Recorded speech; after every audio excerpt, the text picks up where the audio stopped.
तो एक सवाल है, sample problem 12, a point charge Q is situated at a distance D from one end of a thin non-conducting rod of length L having a total charge Q uniformly distributed along length of rod as shown in figure.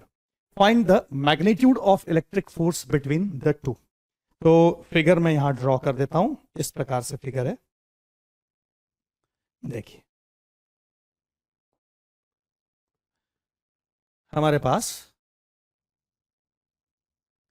इस प्रकार का एक charged object, charge rod दिया हुआ है. Okay, तो suppose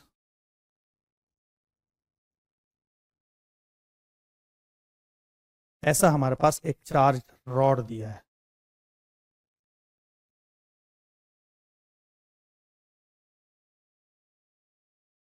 ठीक है, this is a charged rod.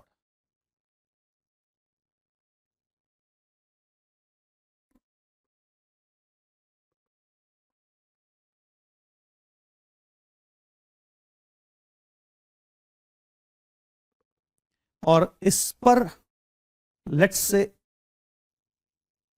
Total charge capital Q, positive Q charge distributed है.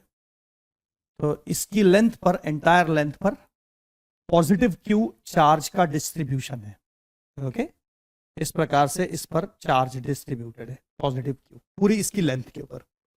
ठीक है, अ point charge Q is situated at a distance D from one end of a thin non conducting rod of length L. तो इस rod की जो लंबाई है वो L है और इससे कुछ डिस्टेंस पे एक पॉइंट चार्ज जो है वो सिचुएटेड है. इससे कुछ दूरी पर एक पॉइंट चार्ज का पोजीशन दिया हुआ है. तो इसका एक एंड, तो इसके दो एंड से रॉड के, एक इधर वाला एक इधर वाला.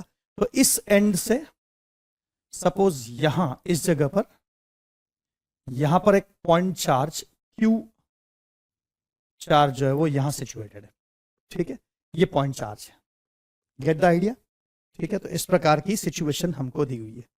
तो जरा इस सिचुएशन को ऑब्जर्व करें. इस प्रकार की सिचुएशन, राइट. ओके, तो इस सिचुएशन में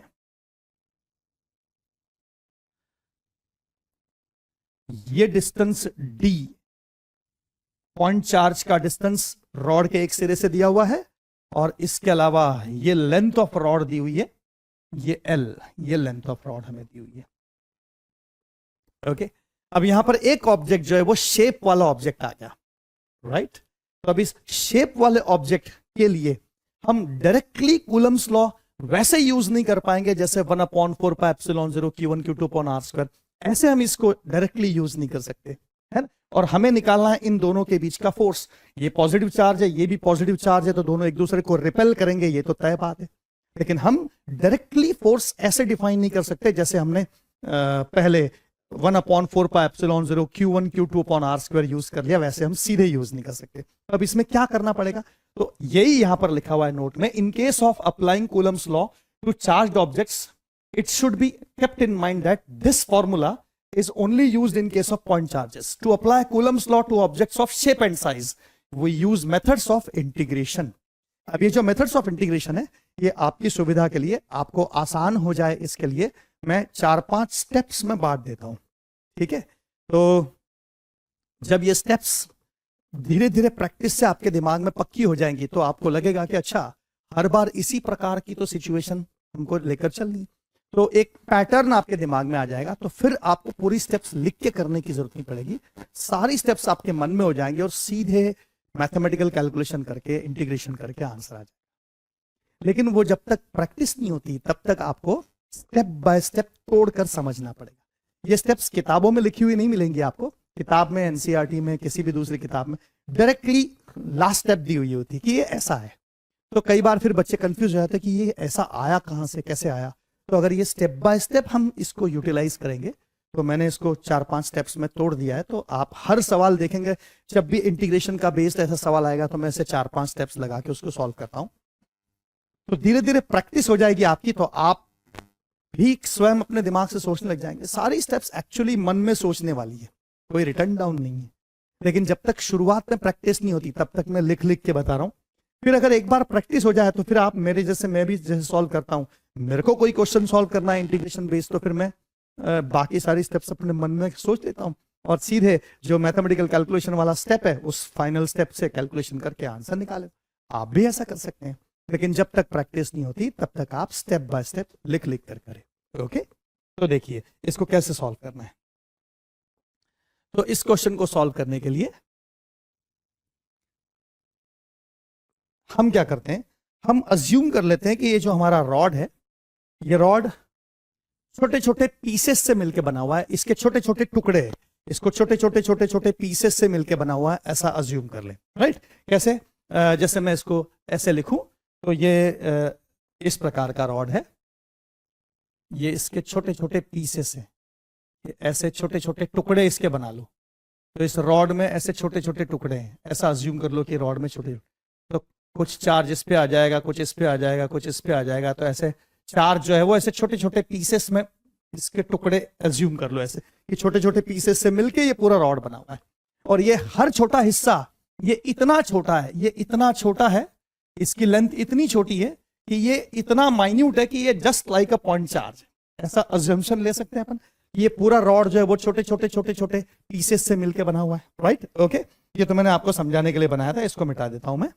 तो इस प्रकार से हम एजम्पशन लेंगे। तो सबसे पहले जो पहली स्टेप होती है वो पहली स्टेप इसी प्रकार से लिखी जाएगी। फर्स्ट स्टेप, स्टेप नंबर 1, सबसे पहला काम होता है रेफरेंस फ्रेम को सिलेक्ट करना, मतलब एक्स वाई जेड एक्सिस को सिलेक्ट करना। ये सबसे इजी और सबसे बढ़िया तरीका होगा अगर आपने एक्स वाई जेड को पहले डिफाइन कर लिया तो select x axis along length of a rod and let point charge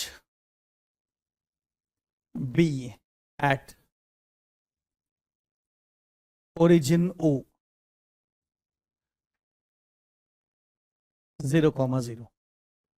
हम अज्यूम कर लेते हैं कि जो पॉइंट चार्ज है Q है ना, पॉइंट चार्ज Q जो है वो ओरिजिन पर है, यहां पर ओरिजिन है 0,0 और ये लाइन जो है वो एक्स एक्सिस है, ऐसा हम एजम्पशन ले लेते हैं। ठीक है, तो जो रॉड की लेंथ है वो वाली लाइन एक्स एक्सिस, यानी रॉड एक्स एक्सिस पर रखा हुआ है, ऐसा एजम्पशन में ले लिया है। ठीक है, now let us assume rod is made up of very small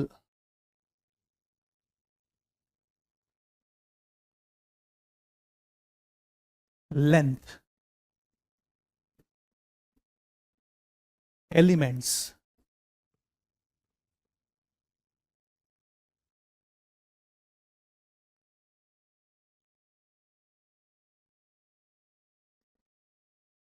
infinite in number।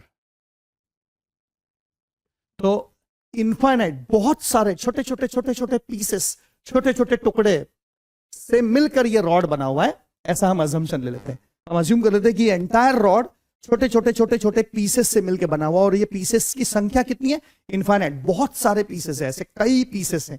ठीक है, जो एक दूसरे से जुड़कर ये एंटायर लेंथ ऑफ रॉड बना रहे हैं, है ना, ऐसा हम इसका एजम्पशन ले लेते हैं। ओके, तो select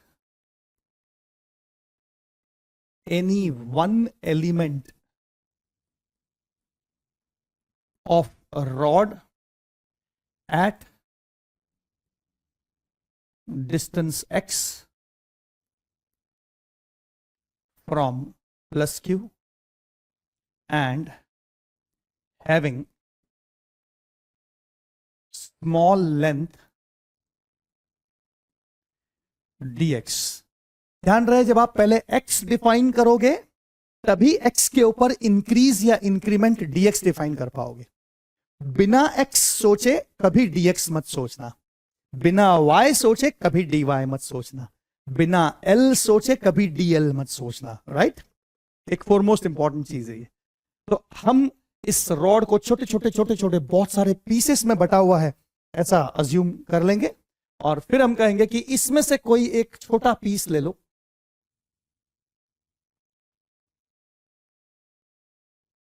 जो मैंने यहां शो कर दिया, ये छोटा सा पीस। तो ऐसे कई छोटे छोटे पीसेस इस रॉड में है। तो इस रॉड में इनफाइनाइट ऐसे छोटे छोटे छोटे छोटे छोटे छोटे पीसेस हैं, जिसमें से हमने एक पीस सिलेक्ट किया है, और ये जो एक पीस है ये इस Q चार्ज से x डिस्टेंस पर है। और जब हमने ये x डिफाइन किया तो x में इंक्रीमेंट, x में इंक्रीज, ये जो डिफाइन हुआ है x में इंक्रीज, ये डिफाइन होगा dx। Get the idea? बात आपकी समझ में आई? तो इस प्रकार से हमारे पास में x लेंथ में छोटा सा इंक्रीमेंट dx है, राइट? ओके, तो स्टेप नंबर 1 एग्जैक्टली क्लियर हो गई कि हमने क्या किया। अब स्टेप नंबर 2 पे आ जाते हैं। तो स्टेप नंबर 2, स्टेप नंबर 2 क्या बोलता है? इसमें क्या करना है हमको? Very small charge on element of rod. जो रॉड का हमने एलिमेंट सिलेक्ट किया है छोटा सा ब्लू कलर में, उस एलिमेंट पर कितना चार्ज है वो हमको समझना पड़ेगा, ठीक है ना। तो हम क्या करते हैं? हम डिफाइन करते हैं लैम्डा, लीनियर चार्ज डेंसिटी। अभी अभी हमने ऊपर सीखा था लीनियर चार्ज डेंसिटी। जब भी चार्ज किसी लेंथ में स्प्रेड होगा तो लीनियर चार्ज डेंसिटी, और यहां पर लीनियर चार्ज डेंसिटी क्या होगी? Total charge Q upon total length L। कोई शक? लैम्डा हमने ऊपर अभी डिफाइन किया था, ठीक है, राइट। तो इसमें लैम्डा की डेफिनेशन क्या है? लैम्डा की डेफिनेशन है dq, right, dq upon dx। क्योंकि ये जो लेंथ है उस लेंथ का छोटा हिस्सा dx है, तो dq बाय dx लैम्डा को ऐसे लिख सकते हैं ना। और चूंकि लैम्डा की वैल्यू q अपॉन l के इक्वल है, तो इस वजह से अगर इस dx को इधर मल्टीप्लाई में ले जाएंगे, इस dx को इधर ट्रांसफर कर देंगे, तो हमको dq small charge on element of rod, dq जो स्मॉल चार्ज है उस रॉड के एलिमेंट पर, ये छोटे से जो ब्लू कलर के एलिमेंट है उस पर जो छोटा सा चार्ज वैल्यू होगा वो चार्ज वैल्यू dq मिल जाएगा। तो dq कैसे मिलेगा? इधर मिल जाएगा dq is equal to q by l into dx। ये समझ में आया आपको? ये कैसे किया? सिंपल है थॉट, ओके। मैं इसको एक अलग तरीके से भी ला सकता हूं, देयर इज वन मोर वे, ठीक है ना। इसी को करने का एक दूसरा तरीका भी है, उसको भी मैं आपको सिखा रहा हूं, ठीक है। देखिए मैं साइड में इसको करके दिखाता हूं आपको। तो देखिए इसको कैसे कर सकते हैं, इसको ऐसे भी कर सकते हैं। This is one more way to achieve the same thing. इसी बात को समझने का ये एक और तरीका मैं ले रहा हूं, ठीक है ना। ये जो स्टेप नंबर 2 है, इस स्टेप नंबर 2 को समझाने का मैं एक और तरीका इधर साइड में आपको समझा के दिखा, स्टेप नंबर 2 को एक्सप्लेन कर रहा हूं। तो मैं ऐसे बोल सकता हूं कि इन लेंथ L, ठीक है, लंबाई L में, इन लेंथ L, ठीक है, कितना चार्ज डिस्ट्रीब्यूटेड है लंबाई L के अंदर, कितना चार्ज फैला हुआ है वो मैं यहां पर एक्सप्लेन कर रहा हूं। In length L charge distributed is equal to Q। पूरी लंबाई L, रॉड की एंटायर लंबाई L में कितना चार्ज फैला हुआ है? Q। Therefore in length dx कितना चार्ज फैलेगा? अगर L लंबाई में Q चार्ज है तो dx लंबाई में कितना? सही है, बहुत आसान सी बात है, ठीक है ना। 4 रुपये की 2 टॉफी तो 8 रुपये की कितनी टॉफी? या 4 रुपये की 2 टॉफी तो 2 रुपये की कितनी टॉफी, राइट। ये जो कैलकुलेशन हम करते हैं रूल ऑफ 3, बस ये सेम चीज तो यहां कर रहे हैं। इन लेंथ L चार्ज डिस्ट्रीब्यूटेड बराबर Q, तो इन लेंथ dx, तो ये जो dx से ये Q से मल्टीप्लाई होगा और L से डिवाइड होगा, तो Q by L into dx, यही तो आएगा। और यही तो यहां पर लाया है, बस यहां पर मैंने लैम्डा की डेफिनेशन से लाया और यहां पर मैंने विदाउट यूजिंग लैम्डा लाया, लेकिन लैम्डा यही तो चीज है, Q बाय L, यही तो लैम्डा है। ठीक बात है ना, क्या सिचुएशन क्लियर है?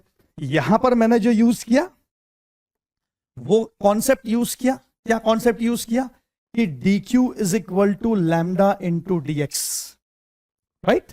इस कॉन्सेप्ट को यूज करके मैंने लैम्डा को पहले q बाय l डिफाइन कर लिया और उसको यूज करके मैंने dq लाया। यहां पर मैंने लैम्डा की बात नहीं की और डायरेक्टली आपको बताया कि l लंबाई में q चार्ज है तो dx लंबाई में कितना चार्ज है।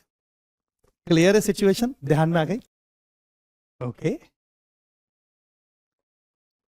तो इस सिचुएशन को मैं वापस से पहले जैसा कर लेता हूं, राइट। और अब हमको आगे अगली स्टेप सीखना है, राइट।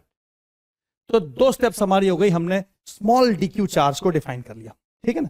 अब एक बार डायग्राम को फिर से एक बार ऑब्जर्व कर ले। देखिए अब आपके पास में स्मॉल dq चार्ज, इस नीले वाले एलिमेंट पर स्मॉल dq चार्ज आ चुका है और एक स्मॉल q चार्ज है। अब यहां प्रिंसिपल ऑफ सुपरपोजिशन जो हमने पहले पढ़ा था वो यूज में आएगा, क्या कि ये स्मॉल dq चार्ज इस q चार्ज पर अपना फोर्स लगाएगा। ऐसे स्मॉल dq इनफाइनाइट छोटे छोटे छोटे छोटे रॉड के टुकड़े हैं, इस पूरे रॉड के छोटे छोटे छोटे छोटे छोटे छोटे कितने पीसेस है? बहुत सारे, इनफाइनाइट नंबर ऑफ पीसेस है, राइट। हर छोटा dq, हर छोटा छोटा dq अपना अपना काम इस पॉजिटिव q पर फोर्स लगाने का करेगा, ठीक है ना। तो इस पॉजिटिव q पर ये जो हमने नीले से डिफाइन कर रखा है ये वाला जो एलिमेंट है ये भी अपना फोर्स लगाएगा और इस एंड से लेकर इस एंड तक या इस एंड से लेकर इस एंड तक हर छोटा टुकड़ा, हर छोटा एलिमेंट, इसके अंदर जितने इनफाइनाइट छोटे छोटे पीसेस है, हर छोटा पीस जो है वो इस Q पर अपना फोर्स अप्लाई करेगा।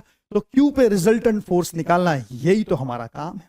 Got the idea? तो अभी हम सबसे पहले इस छोटे से पीस के कारण इस पर फोर्स डिफाइन कर लेते हैं। ओके तो ये जो छोटा सा पीस है dq, ये छोटा पीस dq इस q पर एक रिपल्शन फोर्स अप्लाई करेगा। फोर्स को मैं इस कलर से रिप्रेजेंट कर देता हूं। इस पर एक छोटा सा रिपल्शन फोर्स अप्लाई करेगा, ये रिपल्शन फोर्स में लिख रहा हूं df। ओके तो जैसा ये छोटा सा नीला एलिमेंट dq इस q पर छोटा सा df फोर्स लगा रहा है, वैसे इस रॉड का हर छोटा एलिमेंट अपना काम करेगा, अपना फोर्स अप्लाई करेगा, ठीक है ना। जो हमने प्रिंसिपल ऑफ सुपरपोजिशन पढ़ा था उसमें यही तो बोला था कि चाहे 2 पॉइंट चार्जेस हो, चाहे बहुत सारे पॉइंट चार्जेस हो, ठीक बात है ना, किसी गिवन चार्ज पर हर एक दूसरा चार्ज, तीसरा चार्ज, चौथा चार्ज, पांचवा चार्ज, हर एक चार्ज अपना अपना फोर्स लगाएगा बिना इस बात की शर्म किए कि बाकी चार्जेस भी मौजूद है या नहीं मौजूद है, उसे उनसे कोई मतलब नहीं। तो सेम काम यहां पर होगा कि ये जो एलिमेंट है बाकी सारे रॉड के दूसरे हिस्से भी मौजूद है, वो भी अपना अपना फोर्स लगाएंगे और ये वाला भी अपना फोर्स लगाएगा। तो फिलहाल मैं ऐसा मन में सोचूंगा कि आप भी ऐसे कल्पना करो कि बाकी एंटायर रॉड अपसेंट है ही नहीं, रॉड का केवल उतना सा ही हिस्सा है dx लेंथ का। तो ये अकेला अगर होता तो ये इस q पर कितना फोर्स लगाता df, पहले वो डिफाइन कर लेते हैं, ठीक बात है। अभी फिलहाल मन में क्या सोचो कि ये पूरा रॉड नहीं है, उसके बजाय सिर्फ इतना छोटा सा टुकड़ा है, रॉड का छोटा सा हिस्सा है जो dx लेंथ का है। तो ये छोटा सा dx लेंथ जो है वो इतना छोटा है कि आप उसे पॉइंट चार्ज मान सकते हो। तो फिर अब उसे पॉइंट चार्ज माना तो Coulomb's law 1/4πε0 q1 into q2/r² का फॉर्म यूज हो सकता है, ठीक है ना। तो आप पहले क्या अज्यूम करो कि बाकी बचा हुआ रॉड अपसेंट है ही नहीं और अकेला ये छोटा सा एलिमेंट मौजूद है जरा सा। तो ये इतना छोटा एलिमेंट है, इतना छोटा, इतना माइन्यूट है कि आप इसे पॉइंट चार्ज अज्यूम कर सकते हो। तो इसलिए अब आप इस क्वेश्चन को ऐसे सॉल्व कर सकते हो। जरा देखिए इसको कैसे सॉल्व करेंगे। तो स्टेप नंबर 3 में हम लिखेंगे इसके बाद स्टेप नंबर 3। तो स्टेप नंबर 3 में हम लिखेंगे very small force of repulsion on plus Q due to very small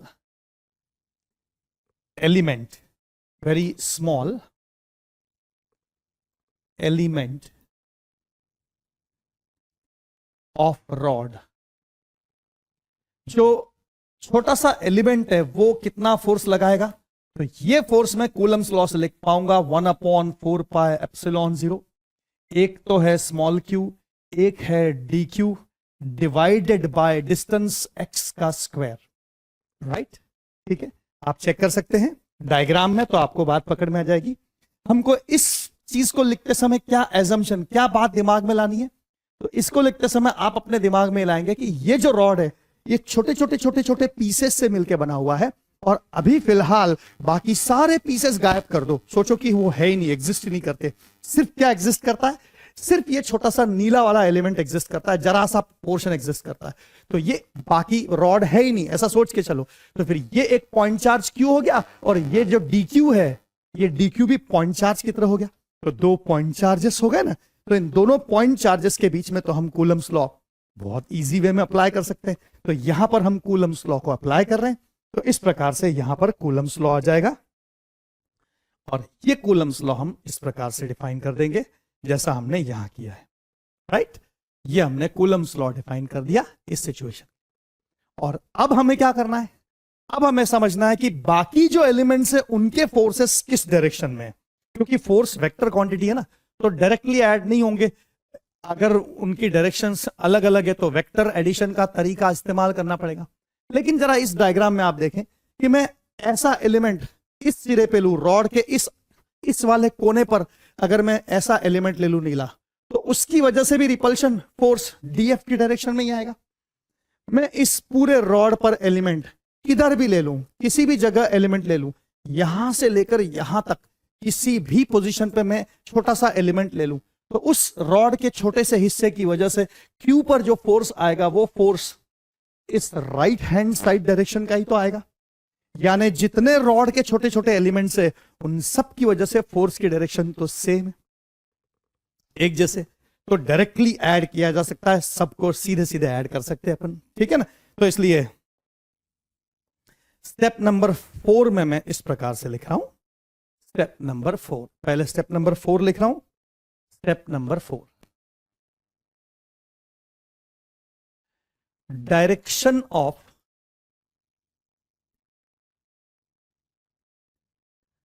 repulsion forces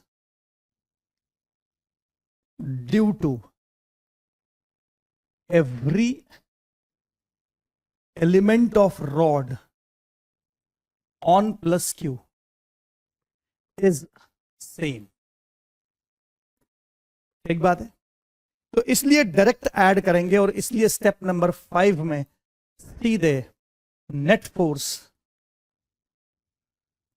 on Q by rod अगर निकालना है, तो ये जो डीएफ है इसे इंटीग्रेट कर दो, है ना। यानी इंटीग्रेट मतलब समेशन, इंटीग्रेशन एक प्रकार का समेशन होता है। डायग्राम में देखें आप, इधर हम कहना चाह रहे हैं कि इस रॉड का हर हिस्सा कहां से, ये जो यहां से डी डिस्टेंस पर अगर एक छोटा एलिमेंट होगा, वहां से 1 2 3 4 5 6 7 8 9 10 11 12 13 14 अलग अलग टुकड़े लेते जाओ, कब तक, इन्फिनिटी तक, मतलब जहां तक ये रॉड जा रहा है वहां तक। तो रॉड कहां तक जा रहा है, D+L दूरी तक जा रहा है ना। तो रॉड कहां से स्टार्ट हुआ, यहां से D डिस्टेंस से स्टार्ट हुआ, और रॉड कहां खत्म हो रहा है, D+L दूरी पे खत्म हो रहा है। तो D डिस्टेंस से D+L दूरी तक के सारे एलिमेंट्स, हर एक एलिमेंट का जो फोर्स है उनको एडअप कर दो, उनको जोड़ दो। इस प्रोसेस, जोड़ने के इस प्रोसेस को हम इंटीग्रेशन कहते हैं, है ना। तो इस इंटीग्रेशन को हम इस प्रकार से परफॉर्म कर लेंगे। तो अब net force on charge Q, तो चार्ज क्यू पर नेट फोर्स लिखने का हमारा तरीका किस प्रकार से होगा, तो नेट फोर्स यानी इंटीग्रेशन होगा, और integration of 1/4πε0 into Q into D Q divided by X का स्क्वायर। अब इसमें से डी क्यू की वैल्यू हम रिप्लेस कर सकते हैं, तो integration 1/4πε0 into Q into D Q. अब डी क्यू हमने देखो ऊपर क्या लिखा था, हमने डी क्यू लिखा था Q by L into D x, ये था डी क्यू। तो इस डी क्यू को यहां रिप्लेस कर देता हूं मैं, तो डी क्यू की जगह लिख देता हूं यहां पे Q by L into D x और डिवाइडेड बाय एक्स का स्क्वायर। ठीक है, तो अब इससे पता चल रहा है कि जो इंटीग्रेशन है वो एक्स नाम के वेरिएबल के रिस्पेक्ट में है। इंटीग्रेशन में वेरिएबल क्वांटिटी कौन सी है, एक्स। इंटीग्रेशन में वेरिएबल कौन है, एक्स, क्योंकि 1/4πε0 ये तो कांस्टेंट है, इसकी वैल्यू तो 9 × 10⁹ होती है हमेशा। Q small Q constant charge है, कैपिटल क्यू कांस्टेंट है, एल लेंथ रॉड की लेंथ कांस्टेंट है। तो चेंजेबल चीज क्या है, केवल एक्स। जो अलग अलग एलिमेंट्स की जगह पोजीशन है वो एक्स ही तो बदलेगा, और एक्स कहां से कहां तक बदलेगा। तो हमें एंटायर रॉड के सारे हिस्से लेना है, तो हमको एक्स की वैल्यू कहां से कहां तक चेंज करनी पड़ेगी। जरा चेक करें, देखें इस डायग्राम में। अब इस डायग्राम में ये एलिमेंट अलग अलग जगह होगा, तो सबसे पहला एलिमेंट कहां होगा, उसके लिए एक्स की वैल्यू क्या होगी। ये एलिमेंट इस कोने पे होगा, रॉड के इस वाले कोने पर, राइट साइड के कोने पर अगर ये एलिमेंट ले लूं तो एक्स की वैल्यू उस समय क्या होगी, डी। गॉट द आइडिया, ठीक बात है। तो एक्स की मिनिमम वैल्यू क्या होगी, डी। यहां से रॉड स्टार्ट होता है। अब मैं रॉड का पहला हिस्सा, दूसरा हिस्सा, तीसरा हिस्सा, चौथा हिस्सा, पांचवा हिस्सा, छठा, सातवां हिस्सा, ऐसे हिस्से लेते चले जाऊं तो मुझे आखिरी तक कहां तक पहुंचना है। तो लास्ट हिस्सा कितनी दूरी पर होगा, तो उसका एक्स वैल्यू कितना होगा। तो एक्स मिनिमम स्टार्ट होगा डी से, मैक्सिमम कहां तक जाएगा, D plus L. Got the idea, ठीक बात है। तो इसलिए जो एक्स की लिमिट्स है, यानी जब हम इंटीग्रेशन कर रहे हैं तो उस इंटीग्रेशन में जो एक्स का वेरिएशन है वो कहां से कहां तक जा रहा है, from D distance to D plus L distance. और यही हमको यहां करना पड़ेगा, from D distance to D plus L distance integration हो जाएगा। अब आप देख सकते हैं जो कांस्टेंट से उन्हें बाहर निकाल लो।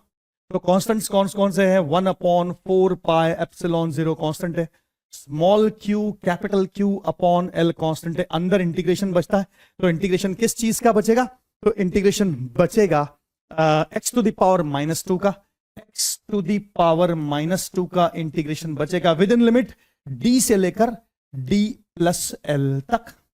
सही है। अब ये इंटीग्रेशन तो आपको आता है, x टू द पावर -2 का इंटीग्रेशन, ठीक बात है ना।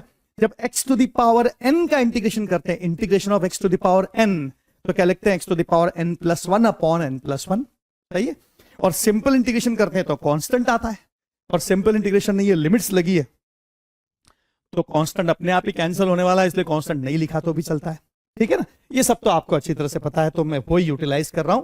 तो यहां से मैं लिख रहा हूं, तो अब मुझे f लिखने का तरीका मिलेगा, है ना।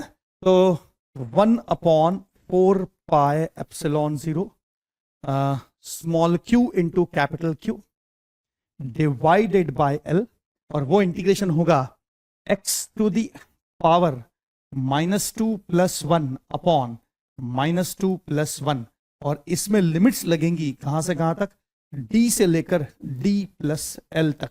और ये इंटीग्रेशन मैंने किस फॉर्मेट से, किस जगह से लिखा, तो ये इंटीग्रेशन मैंने इस फॉर्मेट से लिखा। देखो मैंने यहां से लिखा इंटीग्रेशन, है ना।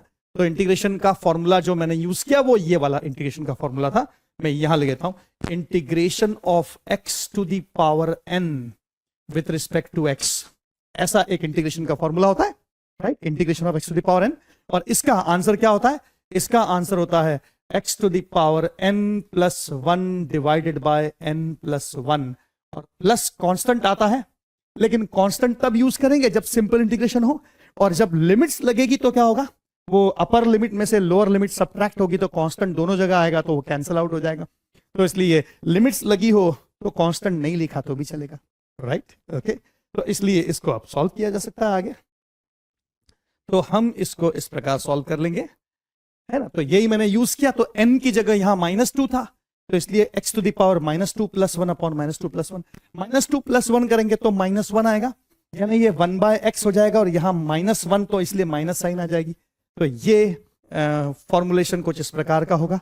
Small Q capital Q upon 4 pi epsilon 0 into L, और ये चीज होगी -1/x, और लिमिट्स डालना है कहां से कहां तक, तो d से लेकर d प्लस एल तक।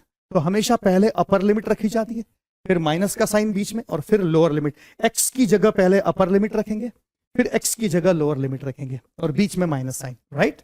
तो कैलकुलेशन कुछ इस प्रकार का होगा, small Q capital Q upon 4 pi epsilon 0 into L, पहले हमेशा अपर लिमिट रखी जाएगी, तो -1 अपॉन डी प्लस एल, ये रख दी अपर लिमिट। इसमें से सब्ट्रैक्ट किया, फिर लोअर लिमिट रखी x की जगह, तो -1 अपॉन डी, ये लोअर लिमिट रख दी। ये कैलकुलेशन हमको करना है, सिंपल थॉट, ओके।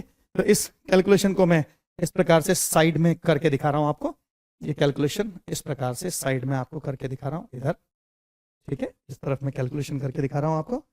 तो कैलकुलेशन कुछ इस प्रकार से होगा, इज इक्वल टू, तो small Q capital Q upon 4 pi epsilon 0 into L, ठीक है, ये माइनस माइनस प्लस हो जाएगा।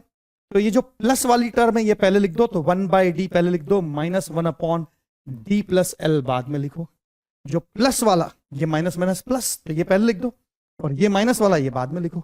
अब एलसीएम ले लो इसका, तो ये हो जाएगा small Q capital Q upon 4 pi epsilon 0, LCM हो गया d into D plus L, ठीक है। तो इस जगह तो d प्लस एल मल्टीप्लाई होगा, इस जगह d मल्टीप्लाई होगा, तो यहां ऊपर आएगा d plus L minus D, एक d कट जाएगा, ऊपर सिर्फ l बचेगा, ठीक बात है। और नीचे भी एक l था, यहां पे भी एक l था, 4 पाई एप्सिलॉन 0 इंटू एल, तो नीचे जो l है और ऊपर जो l है वो l आपस में कैंसल आउट हो जाएगा, ठीक बात है, राइट। एक नीचे l यहां पे था और ऊपर d से d कट गया तो l बचा, तो ये ऊपर वाला l और नीचे वाला l कैंसल आउट हो गया, और इस वजह से फाइनल आंसर जो हमको मिला वो इस कैलकुलेशन का फाइनल आंसर हमको इस प्रकार मिला। तो जो फोर्स की वैल्यू हमें मिली वो मिली 1 upon 4 pi epsilon 0 small Q into capital Q. ऊपर वाला l नीचे वाले l से कैंसिल हो चुका है, तो इसके डिवाइड में सिंपली बचता है d into D plus L, और this is our final answer. ये हमारा फाइनल आंसर है।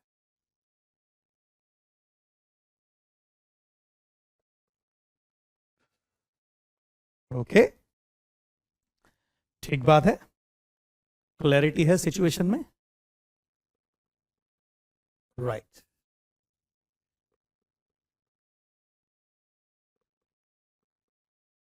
तो इस प्रकार से हमको ये आंसर मिल गया।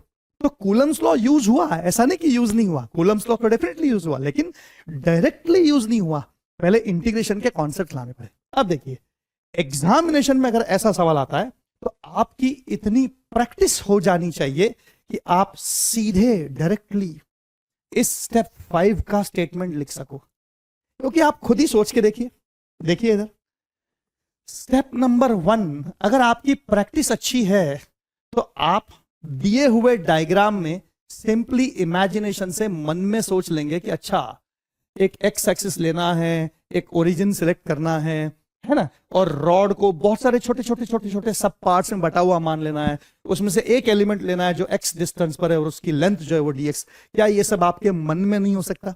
100% हो सकता है ना आपके मन में। स्टेप नंबर 2 देखिए कितना सिंपल है, ये मुंह ज़बानी कैलकुलेशन है। अगर कैपिटल एल लेंथ में, पूरे रॉड की एल एंटायर लेंथ में क्यू चार्ज है, तो केवल dx पार्ट में कितना चार्ज है, एल में क्यू तो dx में कितना। आसान कैलकुलेशन है, और आप इससे भी कर सकते हैं लैम्डा बराबर क्यू बाय एल और डी क्यू बराबर लैम्डा इंटू डी एक्स, तो लैम्डा की जगह क्यू बाय एल रख दे तो डायरेक्टली आ गया। आसान है, बहुत इजी है, सोच के देखो आप, मुंह ज़बानी कैलकुलेशन है, राइट। स्टेप नंबर 3 को चेक करो आप। स्टेप नंबर 3, ये तो कूलम्स लॉ का स्टेटमेंट है। क्यों? क्योंकि आपने अज्यूम कर लिया कि रॉड के छोटे छोटे छोटे छोटे हिस्से हैं, हर हिस्सा पॉइंट चार्ज की तरह है, तो जो x दूरी पर, q से x दूरी पर जो छोटा सा एलिमेंट है, तो बाकी रॉड के सारे हिस्सों को मान लो है ही नहीं, एब्सेंट है, तो वो जो अकेला dq है, वो अकेला dq उस q पर कितना वो रिपल्शन का फोर्स लगाएगा, तो वो रिपल्शन का फोर्स इस प्रकार से आ जाएगा। ठीक बात है, राइट, क्लियर है सिचुएशन, कोई थॉट प्रोसेस में गड़बड़ नहीं। ओके और इस प्रकार से जब आप ये स्टेप नंबर 3 में फोर्स लिख दोगे 1/4 पे एप्सिलॉन 0 कूलम्स लॉ यूज करके Q1 into Q2 upon distance का स्क्वायर। तो अब आपको सोचना है कि अगर रॉड के ऐसे छोटे छोटे बाकी सारे एलिमेंट्स लूं तो बस बाकी सारे एलिमेंट्स जो फोर्स लगाएंगे वो सेम डायरेक्शन का है कि अलग अलग डायरेक्शन में, क्योंकि फोर्स वेक्टर है तो ऐड करते समय वेक्टर एडिशन करना है कि डायरेक्ट ऐड करना है।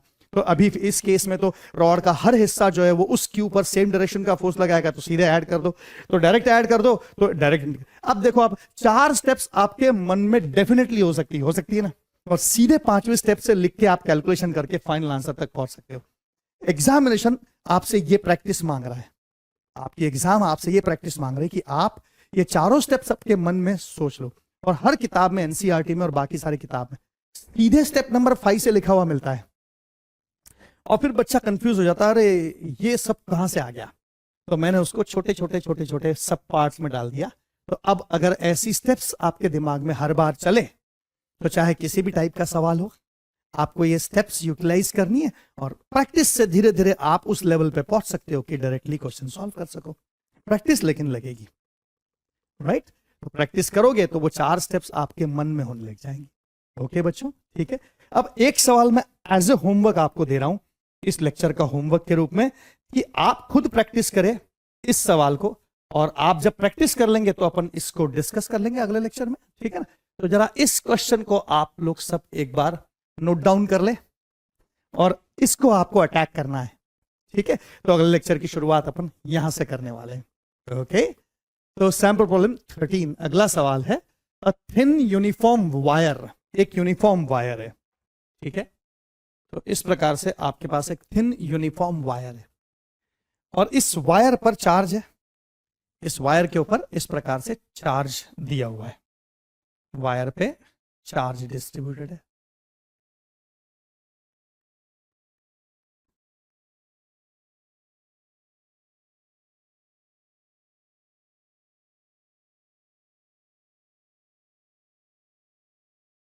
Right? A thin uniform wire is bent in form of a semicircular arc of radius r has linear charge density lambda. तो इसकी लीनियर चार्ज डेंसिटी लैम्डा दी हुई है और इसकी रेडियस r दी हुई है, and a point charge q is place at centre of the circle of semicircular arc, और एक पॉइंट चार्ज को प्लेस किया हुआ है सेंटर ऑफ द सर्कल पे, यहां पर एक पॉइंट चार्ज रखा हुआ है। अब आपको इस पॉइंट चार्ज पे, जो कि प्लस स्मॉल q है, इस पॉइंट चार्ज पे इस सेमी सर्कुलर वायर की वजह से कितना फोर्स लगने वाला है वो फोर्स फाइंड आउट करना। अगेन यहां पर बच्चों ये जो सेमी सर्कुलर थिन वायर है ये एक्चुअली एक शेप वाला ऑब्जेक्ट हो गया, राइट? तो ये सवाल वैसा ही हुआ ना बच्चे, क्योंकि एक ऑब्जेक्ट इसमें शेप वाला ऑब्जेक्ट हो गया तो डायरेक्टली कूलम्स लॉ सीधे 1/4 pi epsilon 0 Q1 Q2 upon r square तो यूज नहीं हो सकता, राइट? तो इसमें वैसे ही आपको 5 स्टेप्स में तोड़ना है और वैसे ही सोचना है, ट्राई करना है, उसी पैटर्न में इसको हम कर पाते हैं क्या? तो आप इसको जरूर ट्राई करें, और अगले लेक्चर में फिर इसको हम डिस्कस करके अगले वाले टॉपिक पर आएंगे, ठीक है। तो आज के लिए इतना काफी है। थैंक यू, धन्यवाद।